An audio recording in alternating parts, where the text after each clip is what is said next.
ओम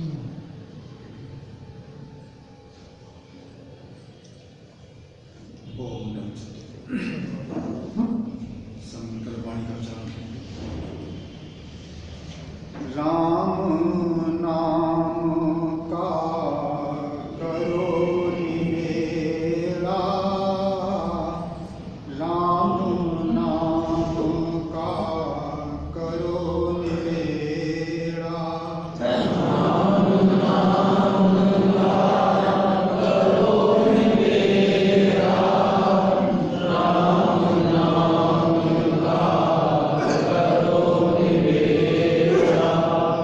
दुर्लभ पायो भव जल फेरा, दुर्लभ पायो भव जल फेरा, दुर्लभ पायो भव जल फेरा, दुर्लभ पायो भव जल फेरा। सबके अंतर रया समाई, सबके अंतर रया समाई, सबके अंतर रया समाई, सबके अंतर रया समाई।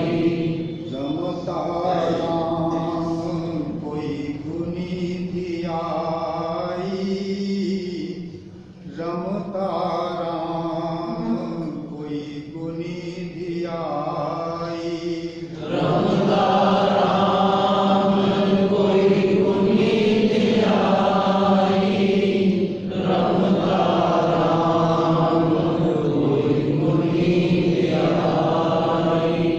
रोम रोम में रमत सुआमी, रोम रोम में रमत सुआमी, रोम रोम में रमत स्वामी, रोम रोम में रमत स्वामी।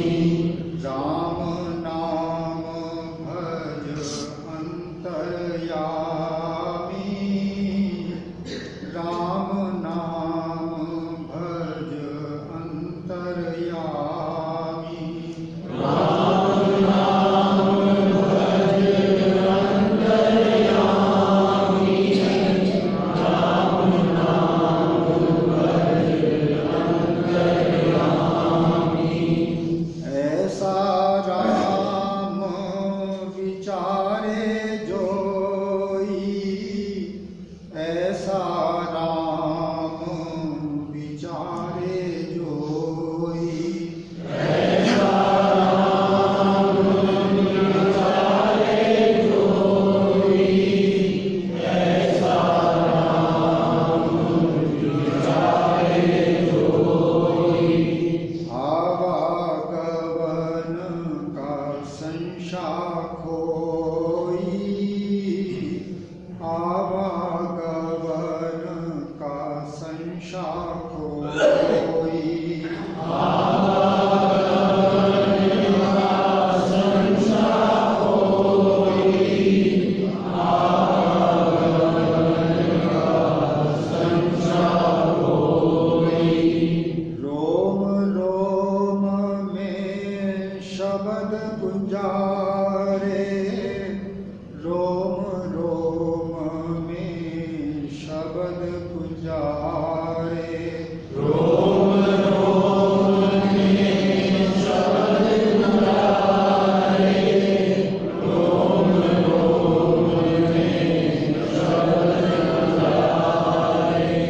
राम नाम तत कियो विचारे, राम नाम तत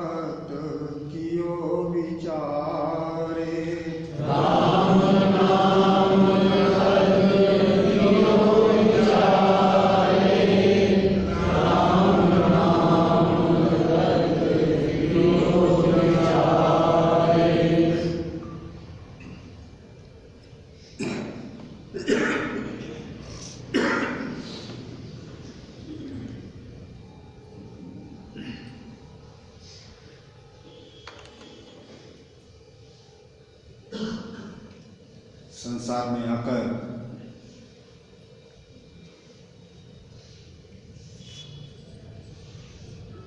हम सभी का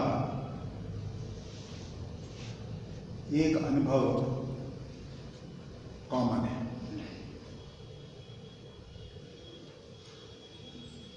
वो क्या? हमारे मन के अंदर निरंतर कोई ना कोई विचार चलता रहता है। जितनी देर हम होश में जीते हैं उतनी देर कभी भी मन पर निगाह डालें तो आप पाएंगे कि निरंतर कोई ना कोई विचार उसमें चल रहा है। और जब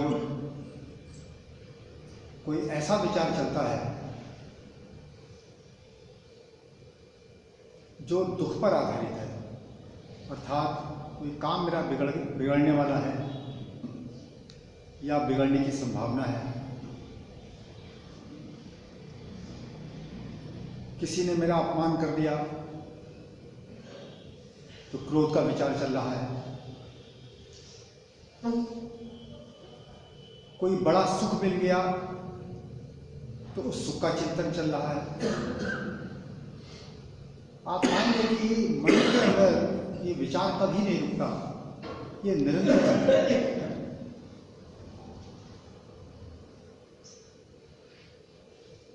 और यदि आध्यात्मिक दृष्टि से देखा जाए तो जितनी बेचैनी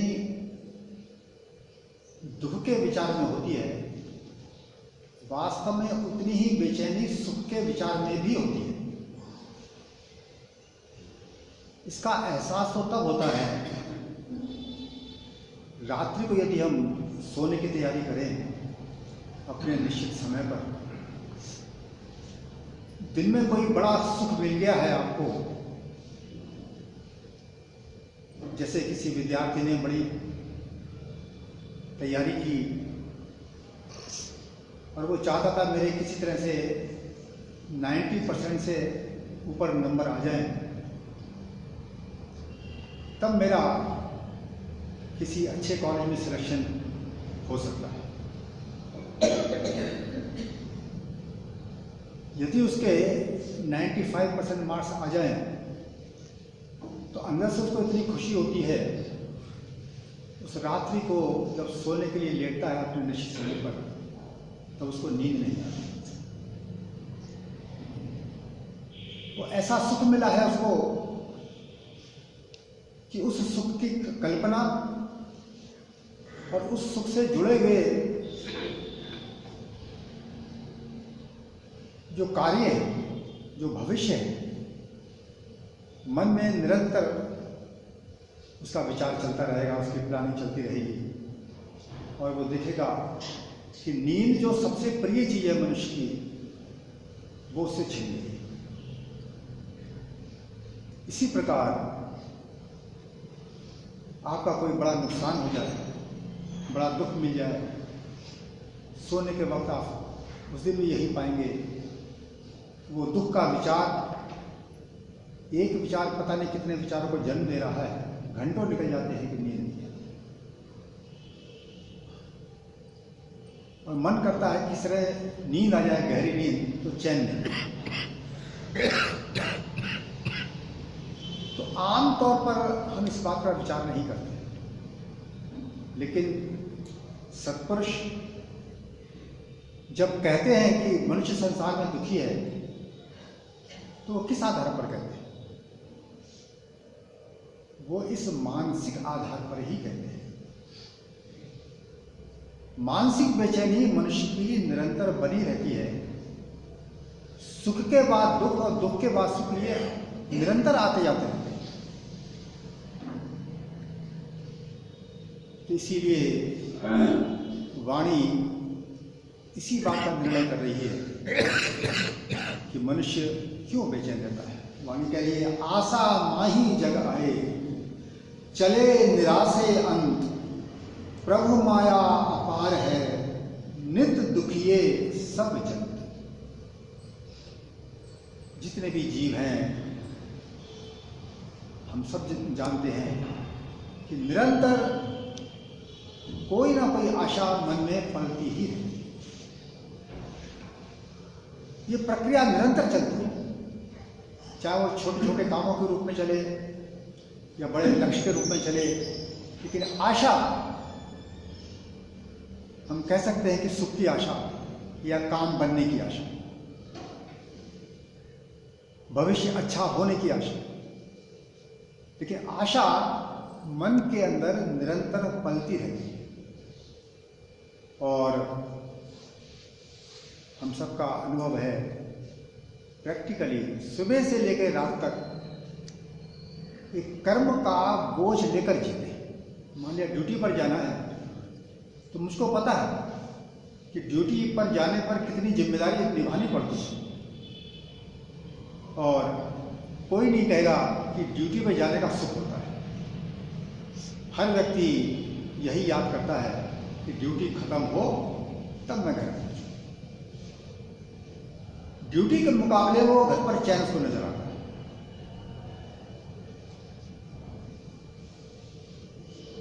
लेकिन ये भी एक तुलनात्मक अध्ययन है।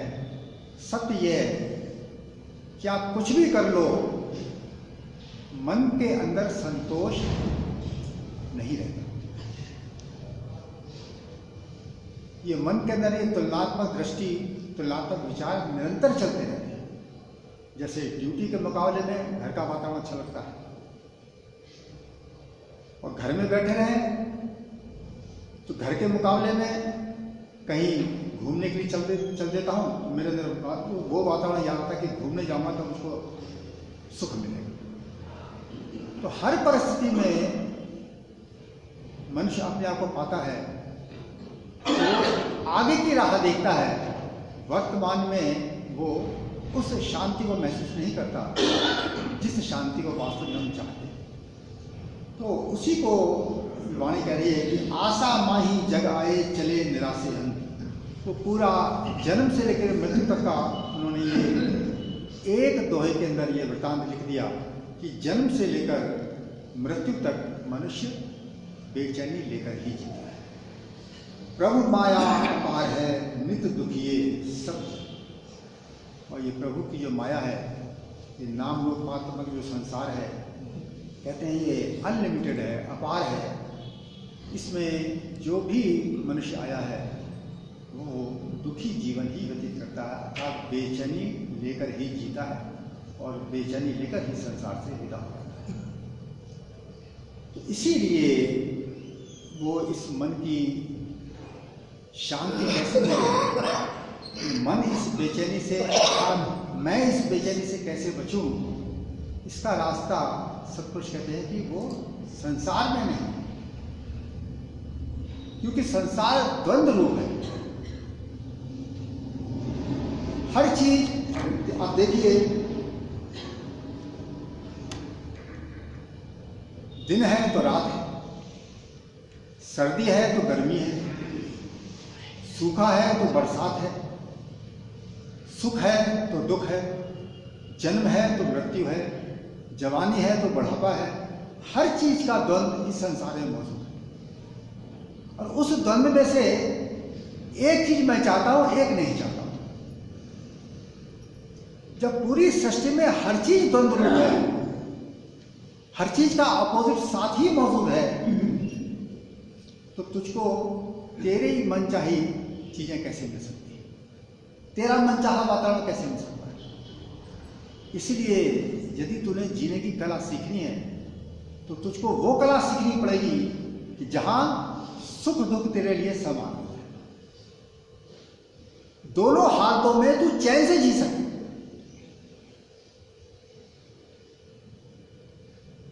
तो उसके लिए रास्ता क्या है? उसी के लिए ये ईश्वर का विज्ञान है, और वो ईश्वर कहीं दूर नहीं है, वो मेरी इस देह में ही विद्यमान है। महाराज जी कहा करते थे, प्रेमी तेरे जिस्म में जान है ना। हम सबको पता है मेरे जिस्म में जान है, और उस जान के कारण ही मेरी देह चल रही है। लेकिन फिर भी दिन में शायद मुझे एक बार भी याद नहीं आता होगा कि जान का कोई महत्व है। मैंने कभी उसको जानने की कोशिश नहीं की। बस एक जान है, बस बात खत्म हो गई। सत्पुरुष कहते हैं ये जिस्म में जो जान है इसी का नाम ईश्वर है। इसी के आधार पर तेरी जीवन लीला चल रही है। तेरी देह के अंदर सबसे महत्वपूर्ण चीज तो यही है। अब बताइए, हमने पता नहीं ईश्वर को कहां समझ रखा है। सत्पुरुष यदि धरती पर ना आए तब ये रहस्य कैसे समझ में आए। वो परमेश्वर जिसको हम चाहते हैं, हमें लगता है वो हमारे सारा काम बना देगा यदि मेरी उससे भेंट हो जाती या मेरा उससे संबंध स्थापित हो जाता। लेकिन मुझको ये किसी ने नहीं सिखाया कि मेरा जो जिस्म है ये उसके आधार पर ही चल रहा है, उसके बिना तो मेरा जीवन ही नहीं। तो वो ईश्वर जीवन रूप है, उसी को आनंद रूप भी कहा गया है, उसी को शांति रूप भी कहा गया है। उसको छोड़कर संसार में जो भी चीज है वो द्वंद्व रूप है। शांति रूप, आनंद रूप केवल ईश्वर है। आपके पास तो मन है और मन में जो विचार चल रहे हैं वो आप जानते ही, वो दिन भर आपको बेचैन करते हैं। तो जब शांति की बात आती है तो सत्पुरुष सांसारिक शांति की बात नहीं करते, वो मानसिक शांति की बात करते हैं। तो वो मानसिक शांति कैसे मिले, इसके लिए एकमात्र रास्ता कोई है, वो ईश्वर का रास्ता। उस रास्ते पर चलकर मनुष्य को शांति मिल सकती है।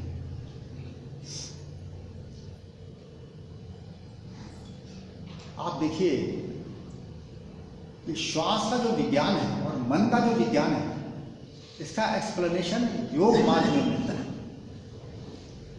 योग मार्ग का विश्लेषण कहता है कि मनुष्य की मन की चंचलता यदि बढ़ी हुई है तो उस समय आप देखेंगे कि श्वास की गति भी बढ़ी हुई हो। जैसे कि आप एक रेस लगाइए तो शरीर की चंचलता बढ़ रही है, तो उसका प्रभाव किस पर पड़ रहा है, श्वास की गति पर पड़ रहा है। आप देखिए श्वास की गति भी तेज हो जाए। उसी प्रकार आपको कभी क्रोध आ जाए, इधर तो क्रोध आया है, लेकिन आप यदि श्वास पे ध्यान देंगे तो क्रोध के अनुपात में श्वास की गति भी तीव्र हो जाएगी। तो ये जो श्वास और मन है, इन दोनों का युग्म है, इन दोनों का कपिल है, ये एक दूसरे पर इंटरडिपेंडेंट है, एक दूसरे पर निर्धारित है। इसलिए किसी भी साधन से आपकी यदि श्वास की गति धीमी हो जाए, उस हालत में आप पाएंगे कि मन की चंचलता भी कम हो जाएगी। इसलिए ये जो नाम का विज्ञान है, ईश्वर स्मरण का जो विज्ञान है, ये इसी गति पर आधारित है कि आप मन से ईश्वर को याद करते हो, ईश्वर के नाम को याद करते हो, ईश्वर के मंत्र को याद करते हो, उसका प्रभाव कहाँ पड़ता है, आपकी श्वास की गति पर पड़ता है। तो जैसे जैसे आपका सिमरन गहरा होता जाता है, श्वास की गति धीमी होती जाती है। श्वास की गति जितनी धीमी होगी, मन की चंचलता भी उतनी ही कमजोर पड़ेगी, और मन की चंचलता कमजोर पड़ेगी तब आपको शांति का अनुभव होगा। इसीलिए ये वाणी कह रही है कि नाम तुलना यज्ञ तप तीर्थ और पुण्य दान, नाम छुड़ावन हार है जुग जुग सुन फरमा। ये युगों युगों से सत्पुरुषों का ये निर्णय चला आ रहा है कि नाम जप के समान दुनिया का कोई यज्ञ, कोई तप नहीं है, ना कोई तीर्थ है, ना कोई पुण्यदान अर्थात ये शुभ कर्म। उसके मुकाबले में कोई चीज नहीं। मन की शांति का जो सर्वोत्तम उपाय है वो प्रभु के नाम का सिमरन है। उससे आपको मानसिक शांति मिलती है। इसलिए सारा ईश्वर विज्ञान इस नाम जप पर ही खड़ा हुआ है। और अभी भी आप सुन रहे थे विचार में, महाराज जी ने 5 नियम दिए: सादगी, सत्य, सेवा, सत्संग और सत्सिमरण। ये 5 नियम क्यों दिए उन्होंने? कह देते प्रभु के नाम का सिमरण करो, सत्संग। प्रभु के नाम के सिमरण में सफलता के लिए प्रथम 4 चीजें आवश्यक हैं। सादगी, सादगी का मतलब जीवन मेरा सुखों की प्राप्ति के लिए पूरी तरह से समर्पित ना हो। यदि केवल सुख चाहिए संसार के आपको, तो आप जान सकते हैं कि कितनी कमाई करनी पड़ेगी, और कमाई ज्यादा करनी पड़ेगी तो कितनी स्टडी करनी पड़ेगी और कितना कर्म करना पड़ेगा। तो आपकी मानसिक बेचैनी तो बढ़ जाएगी। जितनी ज्यादा प्लानिंग करोगे, जितना ज्यादा एफर्ट करोगे, मानसिक बेचैनी तो बढ़ेगी। तो इसीलिए इस मार्ग पर यदि चलना है तो आपने जरूरत के अनुसार अपना जीवन बनाना है। अन्यथा दुनिया में कंपटीशन का कोई अंत नहीं है। शुरू में आपके पास 4 यदि शर्ट हैं तो आप सोचते हो कि 2 और हो जाएं, तब आराम से काम चल जाएगा। लेकिन जिसके पास 6 ऑलरेडी हैं, उसको 6 से कभी संतोष नहीं होता। वो 8 की सोचता है, वो 10 की सोचता है, और पूरे कपड़ भर जाते हैं, फिर भी हमारी प्यास तृप्त नहीं। हर मामले में यही है। आप सोचते होंगे शायद 1 लाख रुपए साल में इनकम हो जाए तो गुजारा आराम से चल जाएगा। दूसरा सोचता है 1 करोड़ साल में इनकम हो जाए तब जिंदगी आराम की हो जाएगी। लेकिन इसी संसार में आप देखते होंगे कि 1000 करोड़ भी जिनके पास हैं, उनकी बेईमानी की नीयत और बड़ी हो जाती है और गहरी हो जाती है। जो जहां खड़ा है उससे आगे की सोचता है। ये मनुष्य का स्वभाव है। तो इसलिए सत्पुरुष आगाह कर रहे हैं सादगी के बारे में कि तूने जरूरतों के अनुसार इच्छा पैदा करनी है, उससे आगे नहीं बढ़ना। उससे आगे तू नगर करके बढ़ा तो तुझको पता नहीं है तेरी जिंदगी अधिक बेचैनी लेकर व्यतीत होगी। इसीलिए जब तक आप सादगी धारण नहीं करते, अर्थात इच्छा को कम नहीं करते, तब तक आप जो है सत्य का पालन नहीं कर सकते। कहीं ना कहीं बेईमानी, मक्कारी, चालाकी आपके जीवन में आ जाएगी। इसलिए सादगी के साथ सत्य जुड़ा हुआ है, ईश्वर विश्वास कि देखने वाला वो है, हर कर्म का फल देने वाला वो है। मैं कोई भी चालाकी कर लूँ, उसकी सजा मुझको मिलेगी मिलेगी। तो इसलिए वो उसका जीवन ईश्वर पर आधारित होता है, ईश्वर विश्वास पर आधारित होता है। इसलिए सत्य का। तीसरा, सेवा। अपने स्वार्थ के कारण ही मेरी इच्छाएं बढ़ती हैं। तो इसीलिए वो कहते हैं कि जीवन में सेवा भाव से जीना चाहिए। अर्थात मैं किसी के क्या काम आ सकता हूं, मेरा दृष्टिकोण ये होना चाहिए। ऐसा जो मनुष्य है आप देखेंगे जिसके अंदर सेवा भाव है, वो स्वार्थी व्यक्ति के मुकाबले में ज्यादा शांत होता है। और चौथी चीज वो सत्संग है। अर्थात ये जो आप श्रवण कर रहे हैं, ये सत्पुरुषों के विचार श्रवण कर रहे हैं। तो ये विचार कहाँ ले जाएंगे आपको? ईश्वर के नजदीक ले जाएंगे। और संसार में धीरे धीरे आपका ये इन्वॉल्वमेंट है, जो आप फंसे हुए हो, वो धीरे धीरे आपका कम होगा।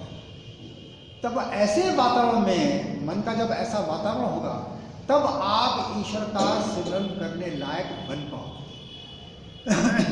शांति तो ईश्वर सिमरन से मिलेगी, क्योंकि उसकी तैयारी इन 4 पॉइंट के अंतर्गत आती है। तो इसीलिए आप विचार करिए कि वाणी ये की बात क्यों कह रही है कि नाम तुल, यानी नाम के समान, नाम तुलना यज्ञ तप तीर्थ और पुण्य दान, नाम छुड़ावनहार है जुग जुग सुन फरमान। तो जब आप नाम का सिमरन करते हो या ईश्वर मंत्र का सिमरन करते हो, जैसे कि महामंत्र ये आपके सामने लिखा हुआ है, ये सिद्ध मंत्र है, ईश्वर के द्वारा प्रकट मंत्र है। ऐसे मंत्रों में वो शक्ति होती है जो आपके अंदर आपको ईश्वर का अनुभव कराती है। तो इसीलिए हमारी परंपरा है सिद्ध मंत्र के जाप, या सत्पुरुष से सीधा कोई नाम मिल जाए, सीधा कोई मंत्र मिल जाए, या फिर वो सिद्ध मंत्र होता है, सिद्ध नाम, उसके जाप से मन की जो बेचैनी है, मन के जो संस्कार हैं, वो धीरे धीरे उनकी सफाई होती है। तो इसका प्रभाव क्या होता है? वो कहते हैं कि नित सिमरे प्रभ एक को, कर्म फल करे त्याग, समभाव मन में बसे, केवल शब्द। नित सिमरे प्रभ एक को, निरंतर एक प्रभु का स्मरण करे, कर्म फल करे त्याग। यदि अंदर आपने उस सिमरन में सफलता प्राप्त करनी है तो बाहर का जीवन कैसा होता है? कर्म फल करे त्याग। वो व्यक्ति क्या करता है? जिसका जीवन जरूरत पर आधारित होता है, भूख लगती है, शरीर की रक्षा करनी है, उसके लिए भोजन आवश्यक है, तो भोजन वो स्वाद पूर्ति के लिए नहीं करता, शरीर की जरूरत पूर्ति के लिए करता है। उसके भोजन ग्रहण करने का उद्देश्य कुछ अलग है। तो इसीलिए जो कर्म फल का त्याग करने की कोशिश करेगा, उसको संसार की तरफ से जो उसकी वृत्ति फंसी हुई है भोगों में या सुखों में, वहां से वो उसको हटानी ही पड़ेगी। इसीलिए गीता भी कह रही है, कर्मण्येवाधिकार रस्ते मां फलेषु कदाचन। तेरा कर्म करने मात्र में अधिकार हो गए, फल में कदापि नहीं, क्योंकि फल में ही सुख और दुख है, फल में ही मानसिक बेचैनी है। कभी मन अनुकूल फल मिलेगा, कभी मन अनुकूल फल नहीं मिलेगा। ये जीवन की निरंतर प्रक्रिया है। इसीलिए यदि तूने अध्यात्म मार्ग नहीं अपनाया है तो हर चीज में केवल तुझको सफलता चाहिए, और तेरा अपना प्रैक्टिकल अनुभव है कि जीवन में ऐसा होता नहीं है।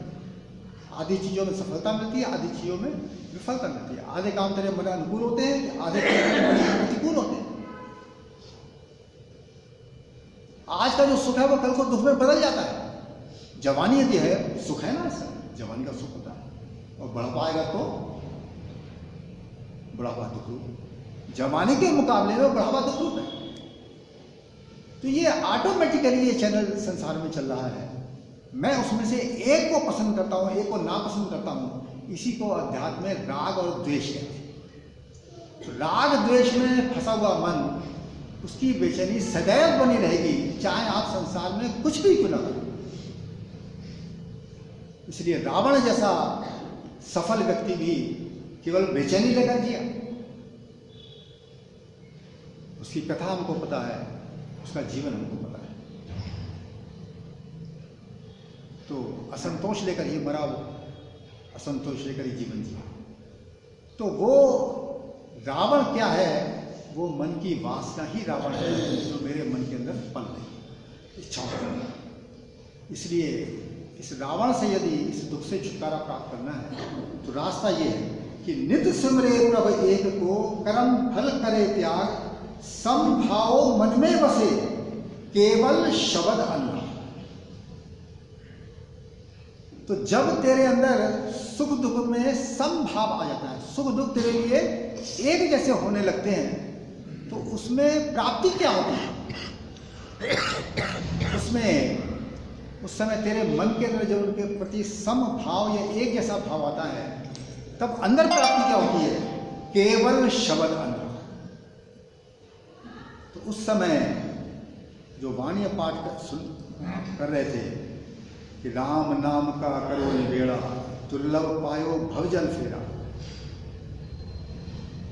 सबके अंतर रहा समाई, रमता नहीं कोई दुनिया नहीं।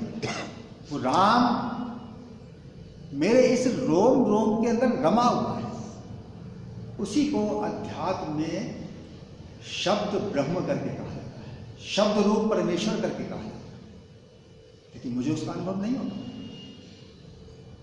लेकिन जो एक पूर्ण गुरु के मंत्र का जाप करता है, जो वास्तव में पूर्ण गुरु है, जिस मंत्र को जाप करने की उसकी परमिशन है, तो ऐसा मंत्र सिद्ध मंत्र कहलाता है। वो मंत्र खुद गुरु रूप होता है, खुद ईश्वर रूप होता है।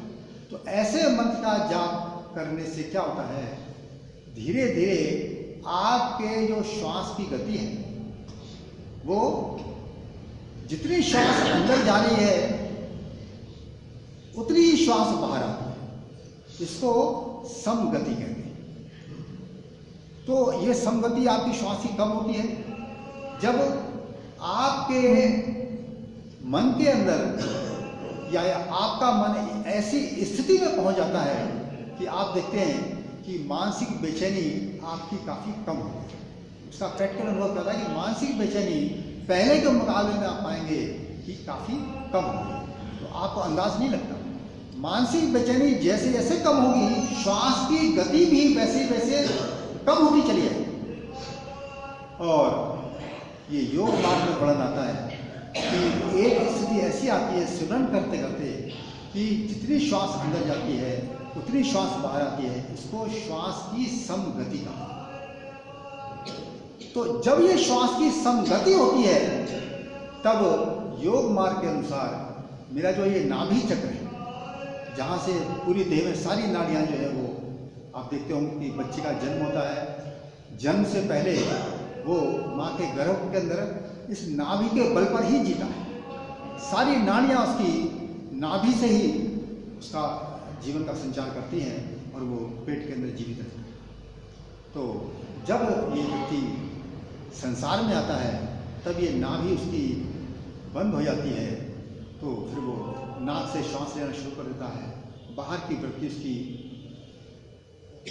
प्रकट हो जाती है। तो सिमरन करते करते जब श्वास का अंदर आना और बाहर निकलना ये सम हो जाता है, इक्वलाइज हो जाता है, उस समय एक नई क्रिया मेरे जीवन में घटती है, मेरी देह के अंदर घटती है। कहते हैं कुंडलिनी का जागरण या नाभि चक्र का खुलना, नाभि कमल का खुलना।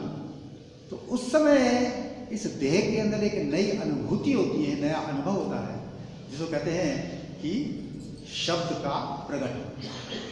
तो वो जो नादरूप परमेश्वर है, रोम रोम में जो राम रमा हुआ है, ये उस राम की बात है। इसमें आया था ना राम में कि रोम रोम में शब्द गुंजारे, राम नाम तत्व क्यों विचारे। वो है राम नाम रूपी तत्व जो इस देह को चला रहा है, इस देह को जीवित रखे हुए, वो तेरे जीवन शक्ति है, उसी का नाम ईश्वर है। तो उसका बोध जब तुझको अंदर होता है, किस हालत में होता है, उस हालत में तेरी श्वास की अंदर की और बाहर की गति सम हो जाती है। और ये तभी हो सकती है जब तेरा बाहर का जो जीवन है, संसारिक जीवन, इसमें तेरे अंदर विवेक हो और वैराग्य भी है। तो विवेक और वैराग्य ये शास्त्रों के स्वाध्याय से या सत्संग के श्रवण से आता है। जैसे जो ये विज्ञान सुन रहे हैं आप, सत्संग के माध्यम से सुन रहे हैं। और सत्संग का माध्यम क्या है, आधार क्या है, ये शास्त्र है, ये वाणी है। तो सत्पुरुषों की जो वाणी, सत्पुरुषों के जो शास्त्र हैं, उनके आधार, उन पर आधारित जो सत्संग है, अर्थात उनका जो विश्लेषण है, वो मैं सीख रहा हूँ। इसी प्रकार मैं घर पर पढ़ाई के माध्यम से भी सीख सकता हूँ, अध्ययन के माध्यम से भी सीख सकता हूँ, और आश्रम में आके मैं सत्संग के माध्यम से भी सीख सकता हूँ। तो ये दोनों का जो कॉम्बिनेशन है, ये सत्विचार कहलाता है। तो इस सत्विचार के द्वारा धीरे धीरे मेरी बुद्धि जब अपने प्रति जागृत होती है, ईश्वर के प्रति जागृत होती है, संसार के मुकाबले में ईश्वर का महत्व तो मुझको ज़्यादा नजर आता है। और जब मैं इस आधार पर, इस विवेक के आधार पर मैं भोगों से मुक्ति प्राप्त करने की कोशिश कर रहा हूँ, अर्थात भोगों में जो गहरा राग था, धीरे धीरे वो कमजोर पड़ता है। भूख की निवृत्ति के लिए खाता हूँ, स्वाद पूर्ति के लिए खाना मेरा उद्देश्य नहीं होता। स्वाद तो आएगा, नेचुरली आएगा, लेकिन वो उद्देश्य मेरा नहीं होता। तो धीरे धीरे संसार के जो भोगों में मेरा राग है, ये धीरे धीरे कमजोर होता है। तो इसी को फिर वैराग्य कहते हैं। तो विवेक और वैराग्य के साथ जब सिमरन होता है, तब आपका सिमरन में मन लगता है, और जब सिमरन में मन लगेगा तो धीरे धीरे आपकी जो अंतर्गति ऐसी हो जाएगी श्वास की कि श्वास का आना जाना ये सम हो जाता है।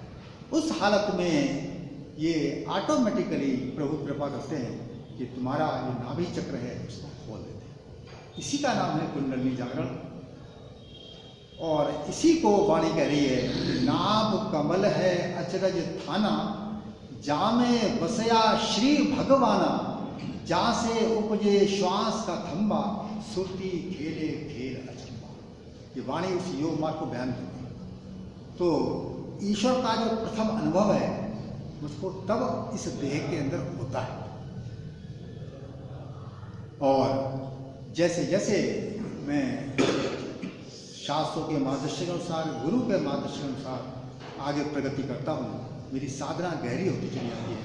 और आप देखते हैं उस हालत में, आप खुद देखते हैं कि आपके मन की शांति बढ़ती चली आ रही है और संसार की बेचैनी कमज़ोर पड़ती चली आ रही है। ये कंपैरेटिव स्टडी है, जो करता है वही जानता है। और फिर ये धीरे धीरे ये सारे चक्र खुलते खुलते, जिसको लास्ट चक्र कहते हैं कपाल में जो है, वहाँ जब ये आपका अनुभव पहुँचता है, वहाँ जो योगी है वो समाधि अवस्था को प्राप्त होता है। समाधि अवस्था में ना शरीर का होश है, ना आपको अपनी श्वास का होश है, ना आपको संसार का होश है। उस समय केवल वो प्रभु का आनंद भाव प्रकट है, जिसको वाणी कहिए केवल शब्द अनुराग। आपकी वो स्थिति हो जाती है कि अंतर जो शब्द है जिसका अनुभव आप कर रहे हो, शब्द जो परमेश्वर है, उसके अंदर आपका केवल अनुराग रह जाता है। इतना गहरा प्रेम होता है कि सब संसार भूल जाते हो, इतना प्रिय शरीर भी भूल जाते हो। वहाँ जाके पता लगता है कि ईश्वर क्या है और संसार।